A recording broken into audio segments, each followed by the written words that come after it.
You need to watch this if you struggle with finding purpose. 35 hidden gems from Thoth can be your quick map. In the beginning, before the first pharaohs carved their names into stone, before the pyramids cast their long shadows over the desert, there was a legend, a name spoken not as a man, but as an idea.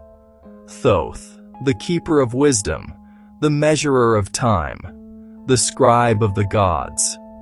In the chronicles of ancient Chem, what we now call Egypt, Thoth was the heart and tongue of Ra, the divine messenger whose words shaped reality itself. The ancients said he invented writing, mathematics, astronomy, and the art of speaking truth through symbols. He was the god who gave order to chaos, transforming divine thought into human understanding.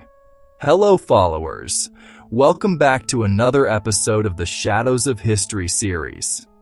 If you're into gripping documentaries, deep dives into historical events, hidden truths, and untold stories, you're definitely in the right place. Before we jump in, don't forget to hit that subscribe button, give this video a like, and drop a comment below. I love hearing your thoughts. Big shout out to all our new subscribers. Welcome to the family. And to my returning viewers, you already know, you're the real hero. Alright, let's dive into today's story. You're not going to want to miss this one, but every legend has roots that reach deeper than the sands allow. In fragments of esoteric tradition, in the Hermetic scrolls whispered across centuries, we hear of a more ancient world, Atlantis.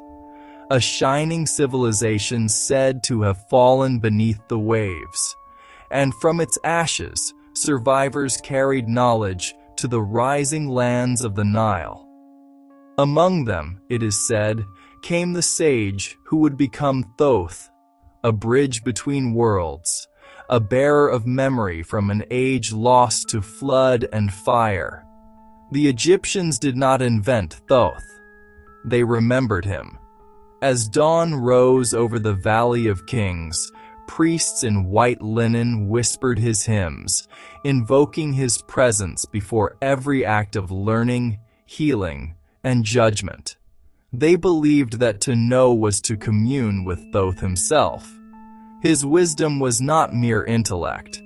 It was the sacred current that linked the human mind to the divine order of the cosmos. In the silent halls of temples, scribes trained to copy the sacred words of the gods, not merely as recorders, but as participants in divine creation.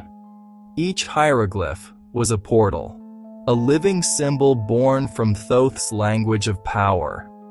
To write was to create, to read was to awaken, and so began the first of his teachings. Knowledge is divine order made visible. To learn was not to gather information. It was to align oneself with the pattern of the universe. The second teaching followed. Language is the instrument of creation. Speak with truth, or shape the world with falsehood. These were not philosophical musings. They were laws.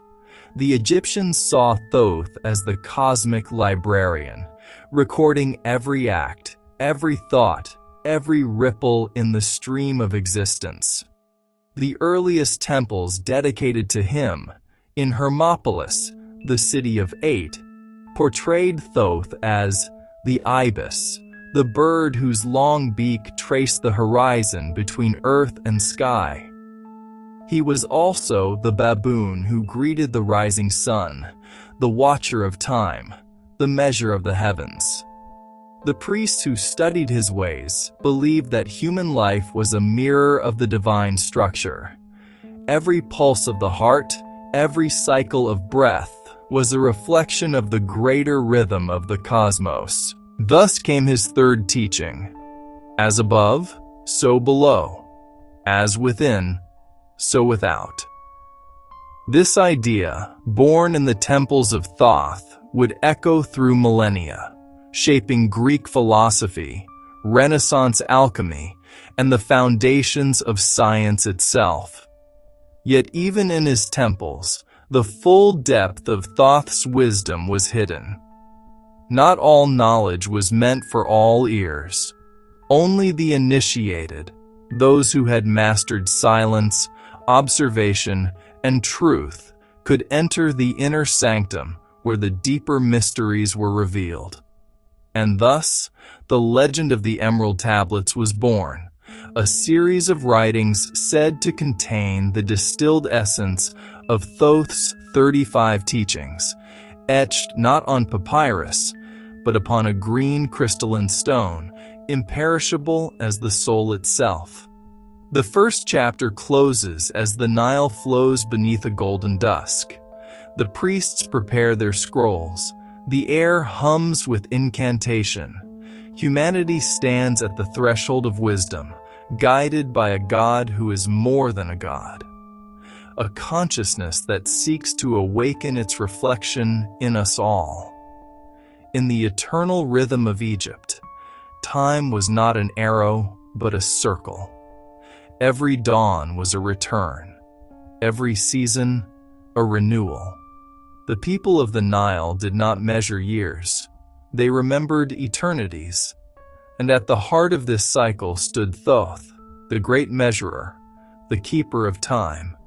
He was not merely the god of wisdom. He was the architect of continuity, the balance between the fleeting and the everlasting. It was said that he counted the days of the moon and wove their phases into the calendar of the sun, aligning heaven's pulse with the breathing of the earth. The priests of Hermopolis preserved his fourth teaching. Time is the language through which eternity speaks. To understand this, they observed the stars, not as distant fires, but as letters in a celestial script.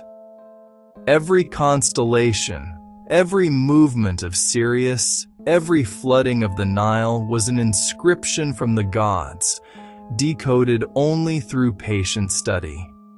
In the Temple of Thoth, astronomer priests charted these divine cycles, creating the 365-day calendar that would later govern the world.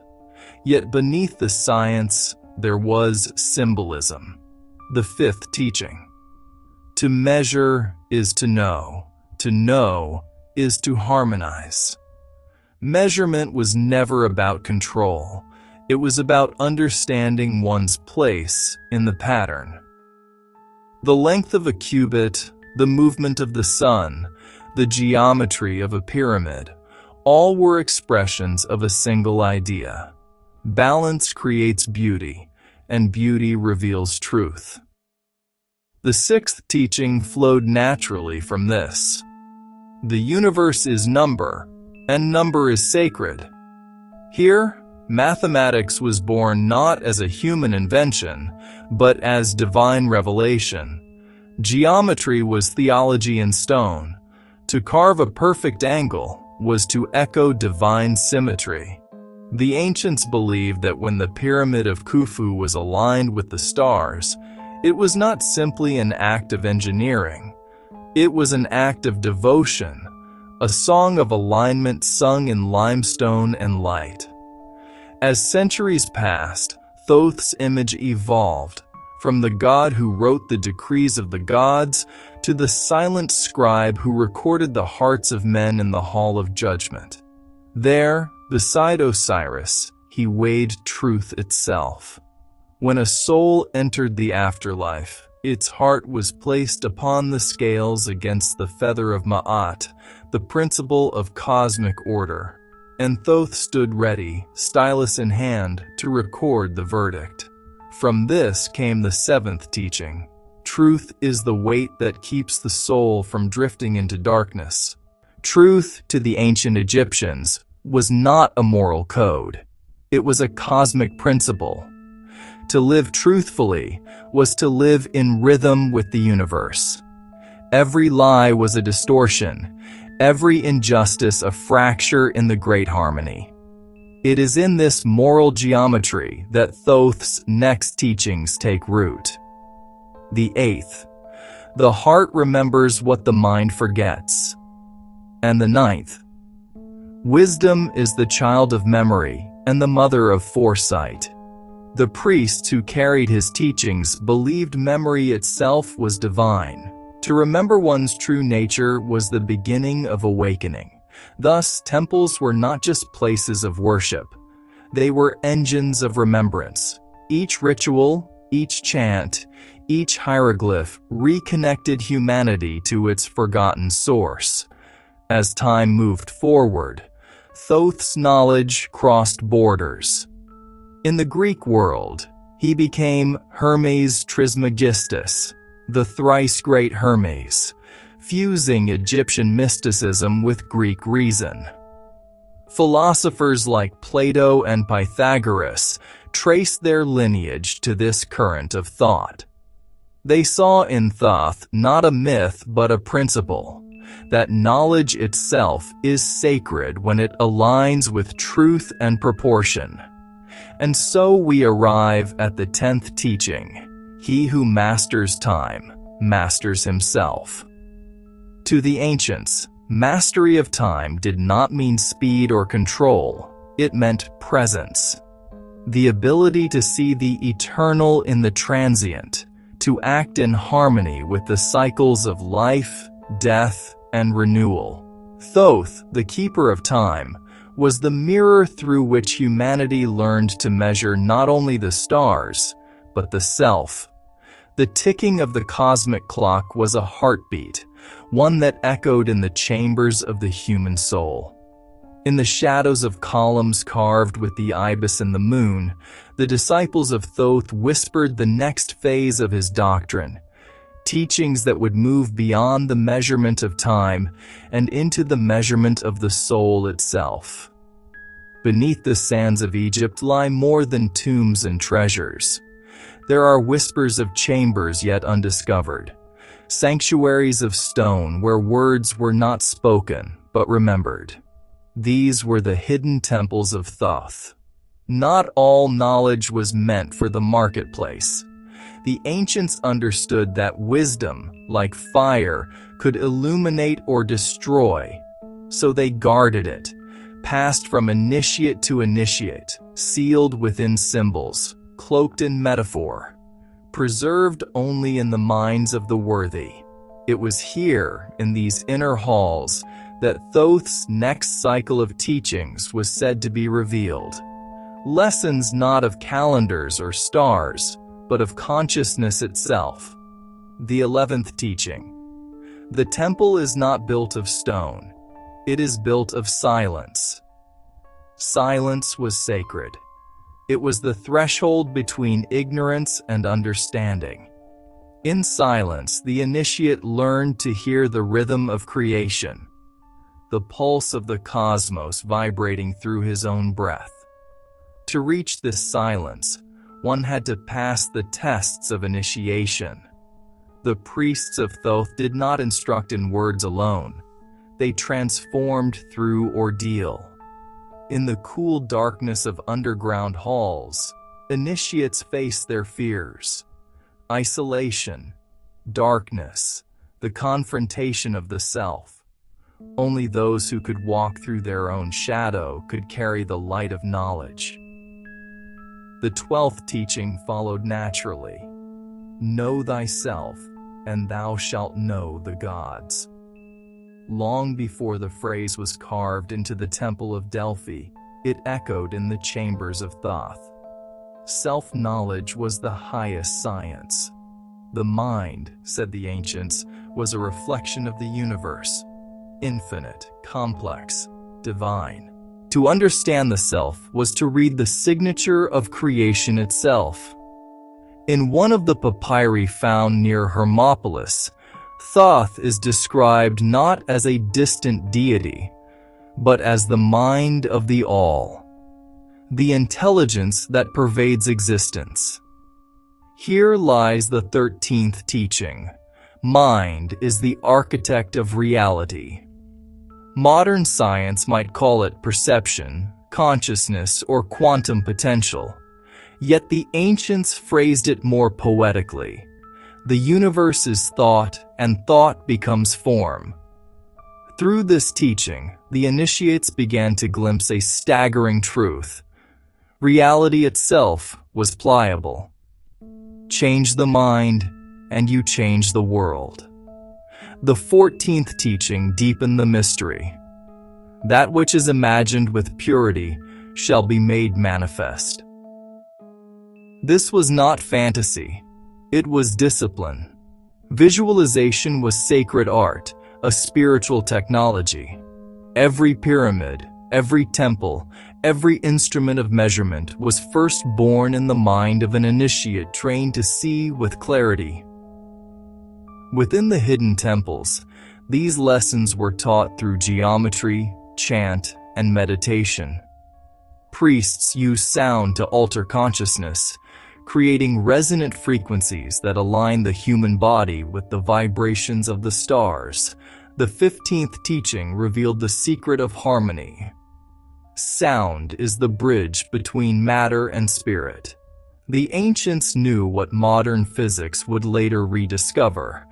That vibration is the foundation of existence. The hymns sung in the Temple of Thoth were not mere devotion. They were science and sound, tools to awaken dormant centers of awareness. In one particularly rare text, the Book of Breathings, Thoth is invoked as the Lord of Voice, who gave to mankind the power of utterance, the ability to shape reality through sound. The 16th teaching thus proclaimed, "Speak not to be heard, but to create." Speech, used rightly, was the most potent of tools. Words carried resonance, resonance carried intent, and intent shaped the invisible world. As initiation deepened, students were taught to unite mind, voice, and heart. In the sacred chamber called the Per Ankh, the House of Life, they practiced healing, astronomy, medicine, and ethics as one discipline. Knowledge was holistic, separation was illusion. Here emerged the 17th teaching. The healer and the scholar are one. To know the structure of the body was to know the structure of the cosmos. To heal the body was to restore balance to the soul. Over time, these teachings merged into a sacred code of life. The 18th teaching. Every act, if done in awareness, is ritual. Nothing was mundane. Every movement, every word, every gesture was part of the great liturgy of existence. To live with awareness was to participate in divine creation, a principle that echoed from the walls of ancient Thebes to the philosophies of later Greece. But even deeper secrets waited beneath. It was said that in the heart of the temple, sealed away from the uninitiated, lay the emerald tablets, inscribed with the final mysteries. The tablets were said to hold a distillation of all wisdom, each line a key to the mechanics of the universe. One fragment of this lore survives in a Hermetic text from Alexandria. That which is below corresponds to that which is above, and that which is above corresponds to that which is below, to accomplish the miracle of the One. This was the 19th teaching, the seed of all Hermetic philosophy. It taught that every plane of existence, physical, mental, spiritual, is connected. To move one is to move all. In the glow of oil lamps, the initiates would meditate on this axiom until the walls themselves seemed to breathe, until they felt the pulse of the cosmos within their own chests. The 20th teaching completed the cycle of the hidden temple. The kingdom of heaven is within you, and through you it becomes known. This was not theology, it was transformation. The initiate who grasped this no longer sought gods outside, for he had found the divine spark within, the eternal echo of Thoth's own light. The disciples emerge from darkness into starlight. The ibis of Thoth glides across the moon. They carry with them not relics, but revelation, a sense that the mysteries of the universe are mirrored within their own souls. From these chambers, the teachings of Thoth would radiate outward into the study of the stars, the understanding of the soul, and the very fabric of human civilization. When the priests of Thoth left the hidden temple, they turned their eyes upward. For in the stillness of the heavens, they saw the mirror of the soul.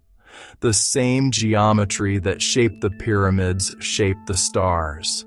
The same rhythm that moved the planets moved the human heart. To them, the sky was not a void, but a manuscript, a living library written in light. And Thoth, the eternal scribe, was its interpreter.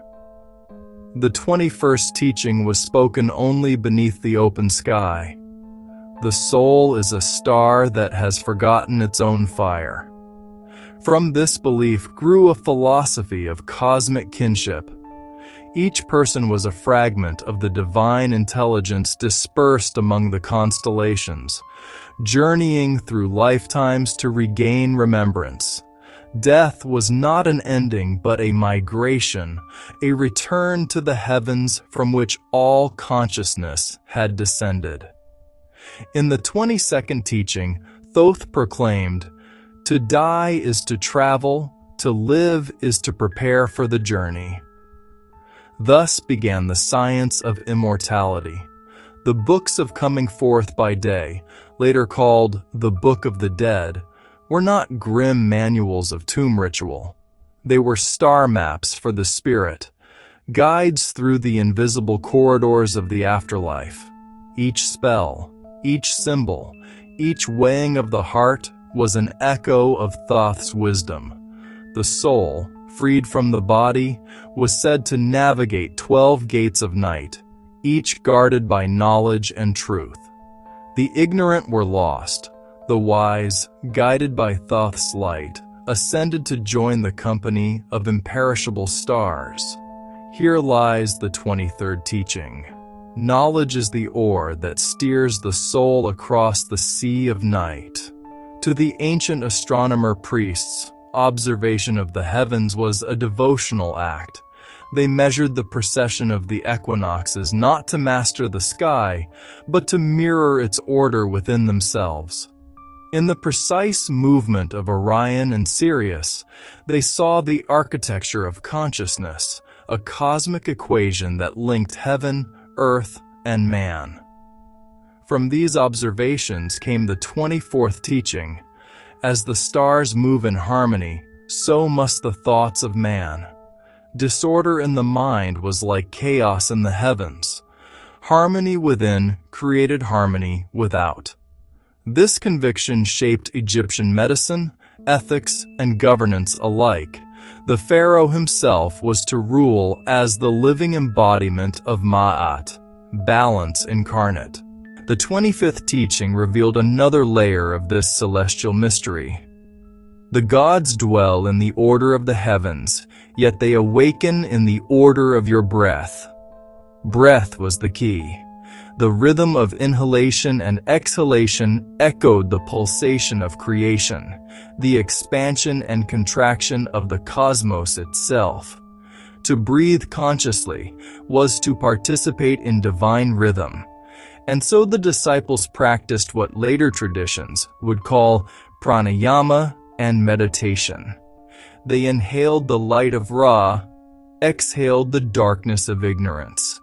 In every controlled breath, they felt the circulation of stars through their veins. The 26th teaching united these revelations. To know the stars is to know yourself, for you are made of their dust and their dream. Millennia later, When modern science would confirm that the elements of the human body were forged in the hearts of dying stars, it seemed the echo of Thoth's voice could still be heard. But the priesthood of Thoth did not stop with astronomy. They turned to the architecture of the soul itself. What animates the human being? What survives when the body turns to sand? Their answer became the 27th teaching. The soul is the traveler, the body the vessel, the heart the compass. They believed the heart contained the record of one's deeds and emotions, the truest measure of a person's alignment with Ma'at. This is why, in the Hall of Judgment, it was the heart, not the mind, that was weighed against the feather. Inscriptions from later dynasties reveal the 28th teaching. The light you carry becomes the path you walk. The greater one's awareness, the clearer the journey through the unseen. Hence, the rituals of purification, study, and service were not acts of obedience, but of preparation, polishing the inner light so that it might guide the soul through darkness. The 29th teaching stretched the imagination further still. The cosmos is a body, and each soul is a cell within its living heart. This vision of interconnected life anticipated the modern idea of an organic universe. The priests taught that when humans act in harmony, the cosmos itself sings. When they fall into ignorance, the universal body sickens. Every act of virtue was thus a healing of the stars. The next wisdom flowed like the Nile at dawn. The 30th teaching. Fate is the shadow of ignorance. Destiny is the light of understanding. To know oneself was to transcend fate. The ignorant were bound by cycles. The enlightened moved freely through them, as Thoth moved between the worlds of gods and men. From temple to temple, across centuries, these stellar doctrines inspired pilgrimages and schools. In Alexandria, scholars studying the heavens quoted Thoth's maxims without knowing their source. In Greece, Plato spoke of the soul's descent from the sphere of fixed stars. In Rome, astrologers traced divine intellect through planetary patterns. Thoth's voice had become universal, not confined to Egypt, but woven into the fabric of human inquiry. And so the 31st teaching emerged. Wisdom travels the world, disguised as many tongues, yet its meaning is one. As the last stars fade over the Nile, a new understanding dawns. The disciples of Thoth have seen the unity of heaven and soul. They know that to read the sky is to read the self, and to awaken the self is to illumine the cosmos. The time has come for the final chapter, when ancient light meets modern mind, when the 35 teachings find their home in the heart of humanity once more. For thousands of years, the name of Thoth echoed through the temples of Egypt, across the academies of Greece, through the alchemical laboratories of the Renaissance, and into the restless mind of the modern age. Yet his true legacy was never bound to a statue or scroll. It lived, quietly, in the pattern of human thought, waiting for an age when humanity would once again seek not only knowledge, but understanding. In this final unfolding, the 32nd teaching stands revealed. All knowledge is remembrance. To awaken is to remember what the soul has always known. Every discovery, every invention, every work of genius is the reawakening of a truth that has always been. Thoth's wisdom was never lost, only forgotten beneath layers of time and noise. As the empires of Egypt faded into the dust of history, His teachings migrated like seeds upon the wind. They took root in the Hermetic texts of Alexandria, where philosophers spoke of the nous, the divine mind that permeates all things.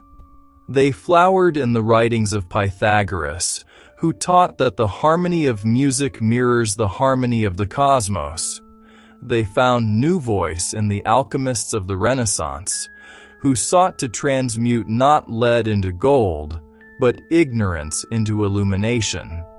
The 33rd teaching whispered through those centuries, "To change the world, change the nature of your seeing." Thoth's wisdom had always been an inward science, a discipline of perception. Reality shifts, not when the outer world bends, but when the inner lens is cleansed of distortion. In the mirror of awareness, the old alchemists saw the greatest transmutation of all. Leaden consciousness turned to golden clarity. By the dawn of the modern era, when the telescopes of Galileo probed the heavens once charted by Egyptian priests, a new kind of awakening began.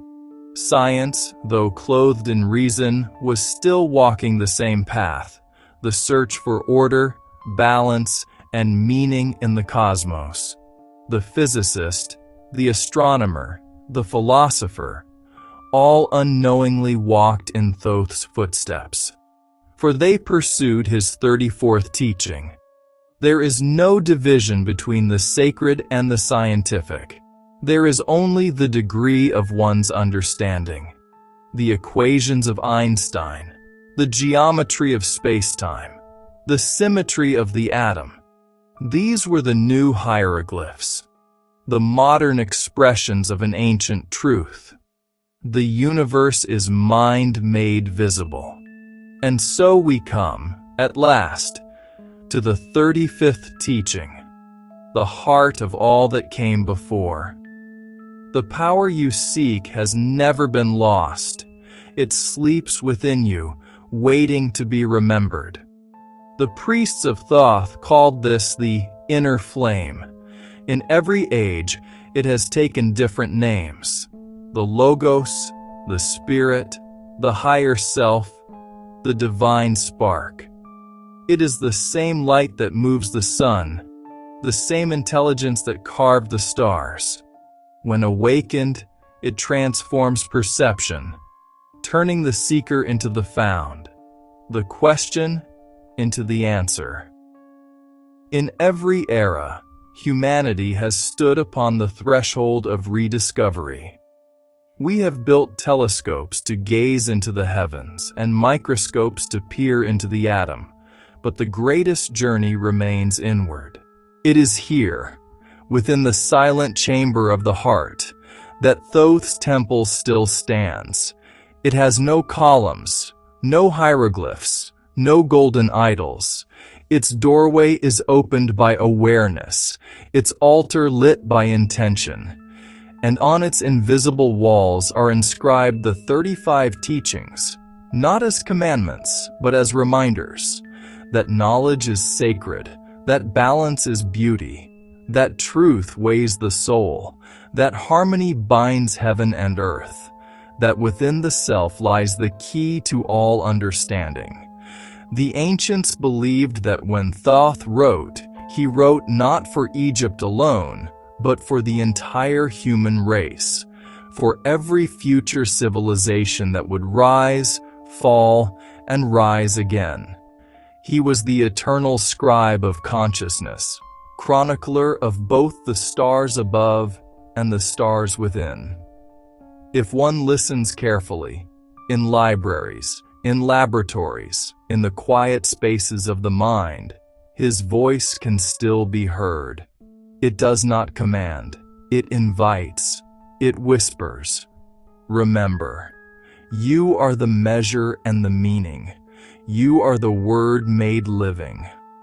The legend says that when all 35 teachings are once again understood by humankind, the world will enter a new dawn. Not a return to the past, but a recognition of what was always present, the divine intelligence at the heart of all things.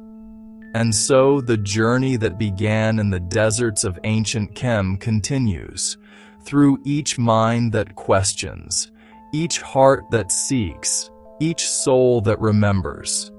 Thoth's wisdom was never buried beneath the sands.